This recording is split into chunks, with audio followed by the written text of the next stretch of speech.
هذول اثنين يوم من الأيام مسكهم الحاكم. في القصص الحكايات هسه مو بالعادة ننقلها، بس نستفاد من عندها فد فائدة.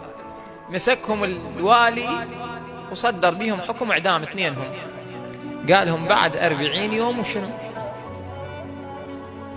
ونعدم، خلوهم بالسجن. فاثنيناتهم هذا خطية واحد من عندهم من البداية، هم قطع الأكل والشرب. قالوا أنا بعد راح نعدم 40 يوم. يا عمي يجوز يجي عفو عام، يجوز يجي شوية، اعطينا مجال. فتغير حاله أول 3 أيام، الثاني ودع الحارس. وين تلقى لك واحد هيك يفهم الحياة؟ قال له أريدك تروح تبلغ الوالي، تقول له ترى هذا الشاب اللي سجنته، الرجل اللي سجنته عنده فد إمكانية كلش كبيرة ما موجودة عند واحد. قال له شنو إمكانيتك إذا سألني؟ قال له روح قل له هذا عنده استعداد يخلي الحصان يطير. قال له عمي الحصان يطير؟ قال له يطير. أنا عندي فد قدرة وعندي فد رياضات أخلي الحصان يطير، شو لكم علاقة؟ وأنا عندكم هنا ما رايح بعيد، روح قل له. اجى هذا للوالي قال له ترى هذا هيك يقول خلي الحصان مال الوالي يطير. زين هذا الوالي تصور نفسه الحصان ماله طاير وهو بالجو، كيف يفهم بالوضع؟ قال له هو مسجون عندنا، روح قلوا له شنو متطلبات نسويها إله، والمدة 40 يوم، نفس المدة مال إعدام. اجوا لي قال لهم المتطلبات أنا لازم إنه هذا الحصان تخلوا إلي في مكان واسع وأكل وشرب وكذا، لأن هاي رياضة ويحتاج لها كذا. هذا صاحبه قال له عم أنت مسودن؟ قال له أنا أدري بما يطير، بس أنا بعد هاي مقتنع بالفكرة وبعدين أقول لك ليش.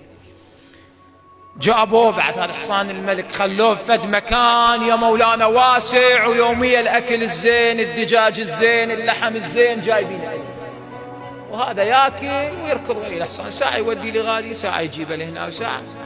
مر على الفترة يا مولانا 30 يوم، والحصان بعد ما طاير ولا محرك له ساكن. فيجي يزور صاحبه سئله قال له شنو الوضع؟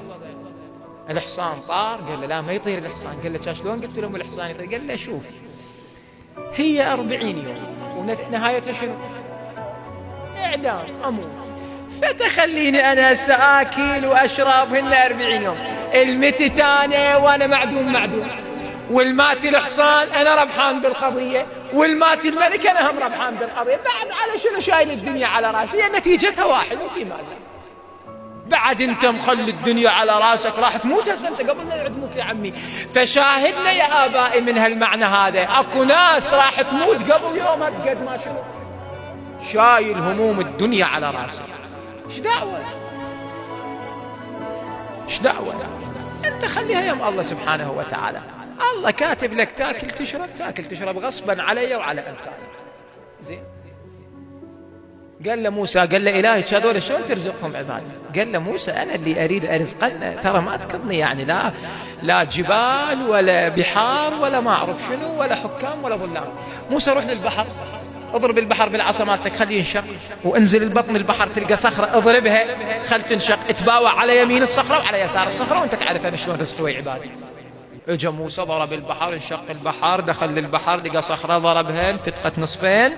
يا مولانا طلعت منا نملة، وبهاي الصخرة بالصفحة الثانية نبتة صغيرة، تجي النملة الهاي النبتة تاخذ منها وترجع وين؟ المكان. قال له هسه اغلق الصخرة يا موسى واطلع من البحر. شفت؟ قال له شفت. قال له هيك انا وعبادي. فهي المسألة كلها يمي بعد ليش يضجرون ويخلون فد مستقبليات مدمرة لحياتهم؟ لا تدمر حياتك انت، تدمرها بيدك وتحط فد محسوبيات في النتيجة انت لو مجلوط. والله الآن رجعوا إلى هاي الحالات أغلبها، ما أقول كلها، أغلبها تفكير مستقبلي ما إلى واقع. هو يعيش فد حالة، شلون مرات تخلي راسك على الوسادة، تعيش فد حالة اضطراب على الوسادة وكأنه ابنك اندعم وكأنه كذا، وإذا بيك يا مولانا أنت أراق، وكل احنا نسأل عندنا هذا الحالة، أنت فد حالة أراق. مسألة ما موجودة أصلا، هي ما موجودة. هي إذا ما موجودة أنت ليش عايش؟ أنت توكل على الله والأمور كلها بيد من؟ بيد الله. والله يقول ولسوف يعطيك ربك فترضى.